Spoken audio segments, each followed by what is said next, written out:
Good morning, guys. We are in the Kollel Boker here in Surfside at the Sefaradi Center. And Baruch Hashem, we have a lot of exciting things to talk about today.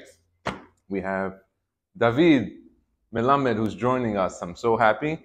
And Daniel coming this morning. What's even more interesting is Baruch Hashem, Rabbi Masri approved that we're going to have Kollel Ben Azmanim. So I decided that we're going to bring 6 to 10 Avrechim. We're going to be paying them every day to come learn. So if you're in Surfside, if you're coming for a vacation, Sukkot, come to the Sephardic Center. We're going to have full learning, group learning, one-on-one learning. We're going to have Gemara. We're going to have Hilchot Sukkah.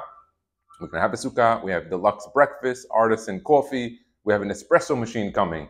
We got a nice one. So besides the brewed coffee, besides the hot water, besides the 18 different varieties of coffee that you guys have, we will have Blue Mountain Jamaica coffee that I imported along with an espresso machine. So b'siyata d'shmaya, those that are here can earn themselves a living. No pun intended on that word, earn themselves a living. Daniel, you asked me a good question.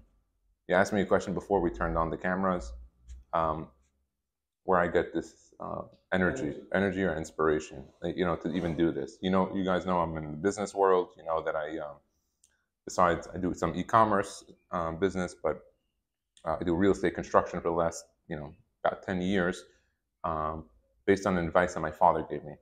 Because my father saw that I was working together with in the same type of business. But when I bought my first house, I ended up doing the job myself. I did the second time, the third time, the fourth time, the fifth time. He noticed that I was really good at it. My type of demeanor and the ability to research and look into things in construction helped me to be able to do jobs much faster and quicker and get it done. And so he encouraged me to do it. But about 25 years ago, I'm 38 now, 25 years ago, I was in 7th grade going to 8th grade, and I'd been very inspired. I was young. I met Rabbi Eli Mansour. I was learning also with Rabbi Max Maslaton and Keter Tzion, and I got very inspired from the learning. I started learning and reading Ben Ish Hai. I read it in Hebrew and in English, and I decided I wanted to learn full-time in yeshiva. I wanted to become a rabbi. And my parents were not on board with this. My father wasn't, and my mother wasn't. And they're both, highly observant, religious, everything you can say. And David was just by them. David flew to Brooklyn, and he said to me, "You need a place?" I knew my father, Haknasat Orchim, is mission number one for my father, Haknasat Orchim. And so I wanted to become a rabbi, and I went to my parents, and I was, to say the least successful in convincing them. So what I did is I said, you know what? Let me go to some of the local community rabbis and let me try to convince them to convince my parents. That didn't fly. It didn't fly. They were not on board with me. They saw me. I never really dressed with a white shirt and black pants. I still just wore regular clothes. I was in Yeshiva Flatbush Elementary School. And they didn't think I was serious. I don't know if they didn't think I was serious or whatever, but I couldn't convince even one rabbi to go stand up against me to my parents to go to yeshiva. And it bothered me because I said to myself, I don't get it. I'm like, if you guys are the teachers, then who am I supposed to go to convince them? I said, you know what? Let me go to someone outside of the community, not within the realms of the community, because he's going to be impartial. Someone in the community, I know your father, he knows me. If I say something wrong, I don't want to get it, let me go from outside. And I went on my bike. I had, at the time, a BMX trick bike. That was the big thing at the time. I don't know if you remember those, Daniel.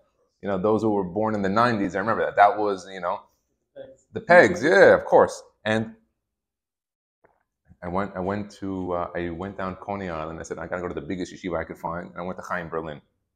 And I walked into the yeshiva with jeans and a black Nike T-shirt. And I put my bike right on the side of the Beit Midrash. And I said, is the Rosh Yeshiva here? And they look at me and they're thinking, what is this 13 guy doing here?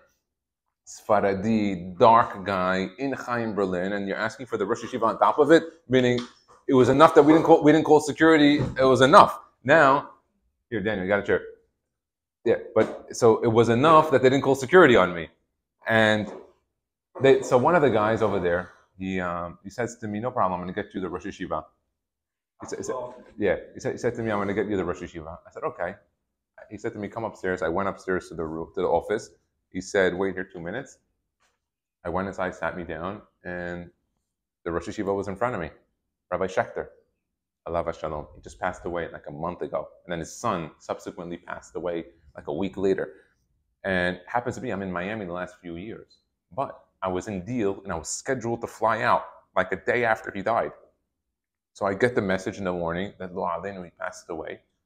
I said, oh my God, this is unbelievable. I said, I have to go pay respects. I went to Rabbi Shechter in the office at the time, and I told him the whole story. And he's like, look, looking at you from the surface, you're not yeshiva style. I mean, I said, you're right. I said to him, but if I would have put on a white shirt and black pants, do you think my mom would have let me go out of the house and go? My mom was not stupid. She would have known right away. She would have said, where are you going? I don't want you going now to convince other people. Lo and behold, Rabbi Shechter accepted me to Chaim Berlin. He accepted me. He said, I'll take you.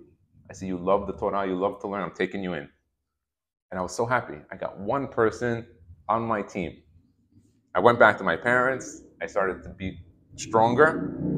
And I was unsuccessful in convincing both of my parents. I convinced my dad. After a lot of pressure, my dad caved in. My mom did not. My mom said, no, you have to get older, you got to go to work, go on a business, you're going to go learn, you're not going to have money. My mom was right too, because you'll see soon. They were both right. But what did that create now inside of me? It created something that I wanted that I was not getting because of this reason, that reason, and the other people. And it created a burning desire of two things to me: to go into business and make as much money as I can, and to become the biggest learner that I can, the best that I can do it. And what I'm really doing is I'm proving to myself that I'm proving to myself. And what has happened, unfortunately, I say this unfortunately, but it's fortunate. Unfortunate, but fortunate. What happened? As I got older, I continued to learn from many of my local rabbis in the community. Rabbi Minzer being big Talmid Chacham, I sat 20 years there. I've listened to over 10,000 hours of his classes. Over 10,000 hours. And I continued to constantly listen, to learn, to write, source out different things. But what it created in me is it created almost like, I feel like I have to constantly listen and learn and make sure that I'm honest to myself. What I mean, the sense is that what I do when I go to derashot is I document all the sources and I write them down, and then I go and I relearn them so I can advance myself in the learning. So if I go to a derashah and the rabbi will quote 25 different things, I usually will go back and open up the 25. This does two things for me. The review allows me now to re-repeat the entire derashah within a few days. Within a few days, I can get up and say the whole thing over, and I can quote all the text. Number two, when you're learning the text inside from a speech, you're a different person. Because sometimes a person gives over the speech from an edge. He learns it, and he understood it one way, he gave you that edge. And then when you learn from the source, you take that knowledge, you take your knowledge, and then you twist them together, you combine them, you come up with an unbelievable like shiluv of chokhmah of it.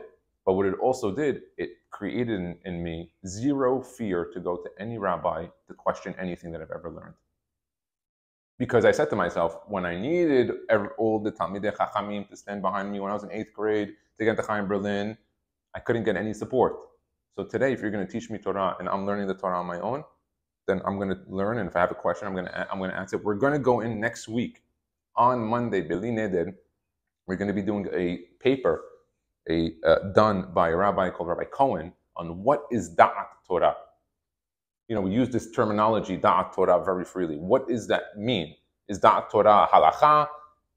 Can Da'at Torah in Israel, Daniel, force you to do something that when you're living in America in Surfside? What if your rabbi said something in Da'at Torah, whatever that means, told you to do something else? So you'll see. So this Marad Da'at Torah. But what if Da'at Torah superseded Marad Da'at Torah?